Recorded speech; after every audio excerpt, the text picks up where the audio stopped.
これまでたくさんの方々が高額オンラインサロンに関わってしまったことで、経済的、精神的に苦しい思いをされてきたことと思います。そして私はもう誰にも二度とそのような思いはしてほしくありません。では、どのようにしたらそのような悪質な高額オンラインサロンを見極め、関わらないようにしていくことができるのか。今回は仏教的視点をもとに、前回の凡夫のお話からさらに一歩踏み込んでお話ししていこうと思います。ぜひ聞いてみてください。ラガマフィン念仏者東の多摩伊豆山の大事な話。何万だーブ何万だーブ何万だーブ。ラガマフィン念仏者の東野玉です。はい、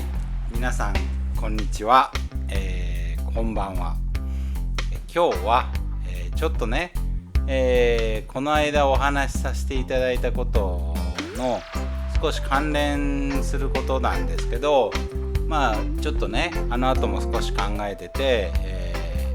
私なりに思うところがあったので、少しお話しさせていただこうかなと思ったので、今、ちょっと急遽ね動画を撮らせていただいております。マイク入ってるかな？はい、入ってますね。はい、前ねお話しさせていただいたことと言ったら、山ちゃんとの、対話編で高額オンラインサロンとね、そういうものがあって、そういうもので、何かこう迷ってですごく、そういうものと関わって、苦労されるという方の、お話を聞いて、そういう方が、あまりね今後出てこないようであってほしいなともちろん思ってね、その仏教的な視点から言うと、その人間というのはやはりこうみんな凡夫であり、迷いの、中にある迷いの世界を生きているものであると、そういう共通認識として人間というものはそういうものなんだということが分かっていれば、その一人の人が説いたこと、提唱したこと、その一代で学んで、一代で自分が考えて、一代で到達し得た、そういう、真理といいますかね、そういうものはやっぱり一人の人間の頭から出てきたことでしかないわけですから、やっぱりね、それはどこまで行っても迷いなんですよね。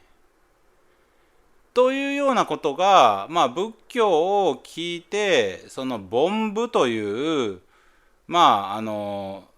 人間に対しての認識ですよね。そういうものを、持っていれば、そういうものにね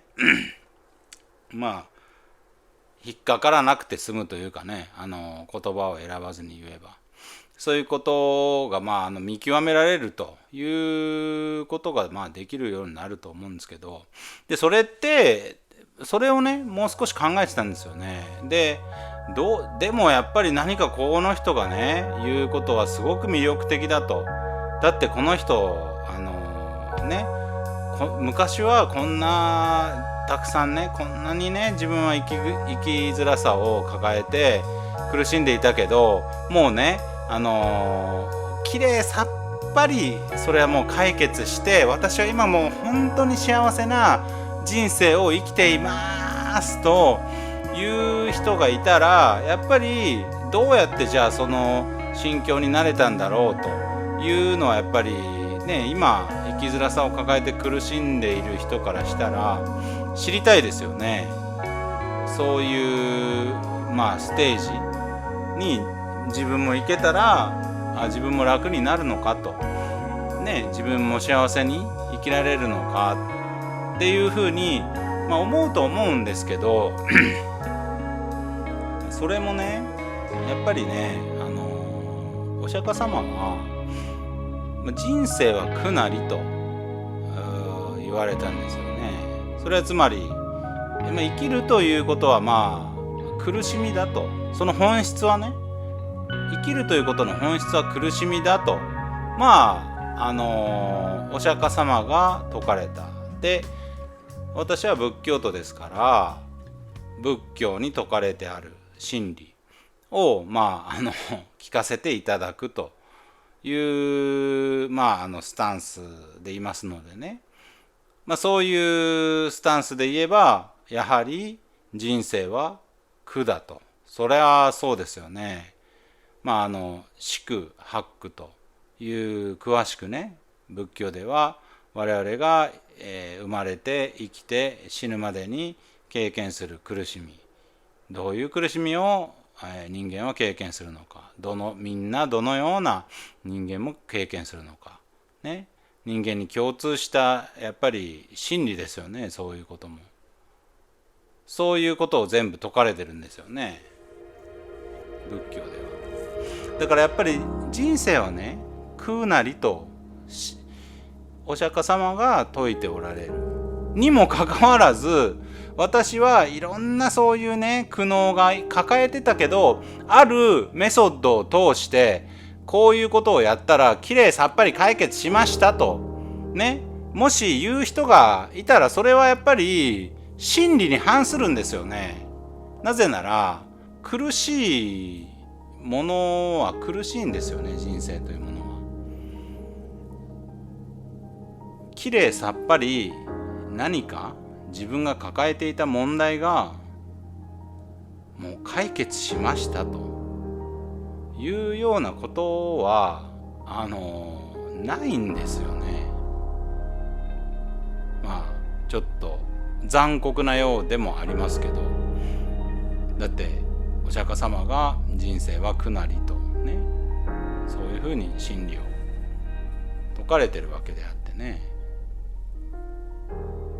解決する何が解決したんだろうと思いますよ、本当に。だから逆になんていうのかな、少しねそういう高額のオンライン講座とかそういうので過去に苦しい思いをされた方とかに、お伝えしたいんですけど、何かをやっぱり解決したと、私はねもうきれいさっぱりこの問題を解決したと言っておられる方はまずあんまりなんというかどうなんかなと思った方がいいです。だってまずは解決ねしたと思われてるのかもしれないですけど、やはりなかなかねそうやって解決するものでもないし、自分の中でね問いを持つというのは非常に大切なことなんですけど、それがやっぱり苦しいからといってもうそれを何らかの形で解決したようにもう棚上げにするというか手放していくようなことをやるような人なんだなと、見ていただければなんとなくその方がやろうとされていることが見えてくるんじゃないかなと思いますので、人生は苦なりとね、なかなかやっぱり解決できない。じゃあどういう人がね信憑性があるんだろうと言ってることにっていうのを考えたら、やっぱりなんというか当たり前のことを言ってる人ですよね。自分が抱えていた問題というものはなかなか解決できるものでもなく、いろいろ取り組んできたけれどもやっぱりこういうのはやっぱり一生自分が向き合っていくような問題であり、でその中で少しずつその向き合い方、その時その時のうまい付き合い方というものが分かってくるというような、感じのもので、人生で、自分が直面する大きな問題というものに答えが出るということはなかなかないんじゃないかなとやっぱり思いますよ。そういうところで安易に何か答えを出したというような人だというふうにやっぱり受け取っていけばいいんじゃないかなと、思いますね。はいということで、オンラインサロンの話をね前回してましたので、その続きということで、要するに何かがね解決したと声高々と言われてる方の信憑性というものを考えた時に、でもお釈迦様は人生は苦なりと言われていたなと。でもこの人はでももう苦じゃなくて全部もう人生の問題が解決した本当かなと、そういうふうに見ていってくださいと、そういうふうに仏法の教えをなんていうのかな、日常日々のことに取り入れていっていただければなと思いますので、こういう話も、時々していきたいと思います。じゃあありがとうございました。東野玉でした。失礼いたします。